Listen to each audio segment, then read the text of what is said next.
All right, there's breaking news now. This has to do with the nomination of Tom Daschle, the former senator out of South Dakota, to be the next Health and Human Services Secretary. Senator Jim DeMint, a Republican out of South Carolina, Senator too, and Senator, good morning to you.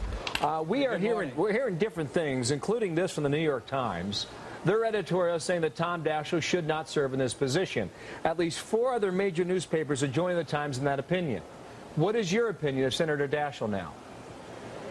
Well, this is very unfortunate because we really need President Obama to be leading at this time, and it appears that he's starting to lose some credibility in that area because he's turned this whole economic stimulus over to Nancy Pelosi and Harry Reid, and on a couple of his nominations, they really seem to be going south on him.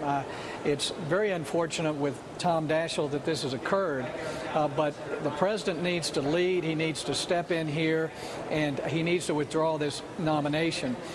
We can't afford for the president to lose credibility on a lot of the things he said in his campaign, and one of them was to be ethical and transparent, and he's putting some folks around him who the American people have already lost trust in.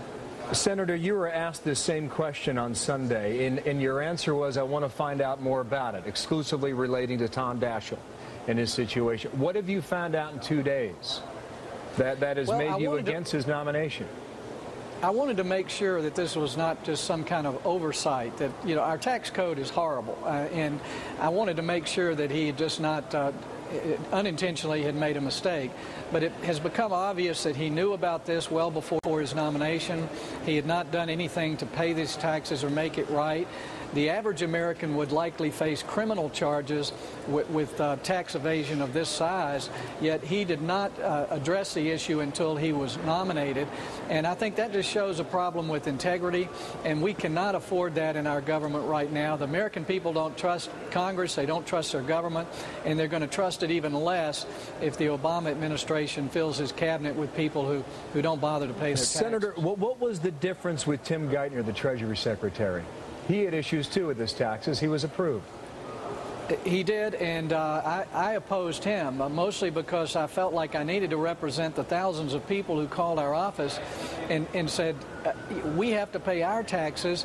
This is the guy who's going to be head of the IRS, and if he doesn't feel like he has to pay his taxes, what does that mean for the rule of law in our country? So I opposed him, but I think since he seemed to be positioned as the only person who could do this job, which I disagreed with, I think even some Republicans felt like they needed to honor President Obama's request. Well, but I think yeah, I understand your position. I appreciate you coming on and breaking the news here. We went back over time, over the past 20 years. Senators don't really reject their colleagues, whether they're acting colleagues or former colleagues. John Tower, 1989, a Republican for Defense Secretary. He was the last one rejected by a Senate committee. You aware of that? Well, I am aware of it, and there's a really tight-knit club here. But I think there's so much at stake at this point in our country, so many challenges that we have. I think we have to look beyond the Senate club here and those folks that we've served with and do what's best for our country. And I think this is a time where President Obama has to step in and change this nomination. Jim DeMint, thank you for your time today.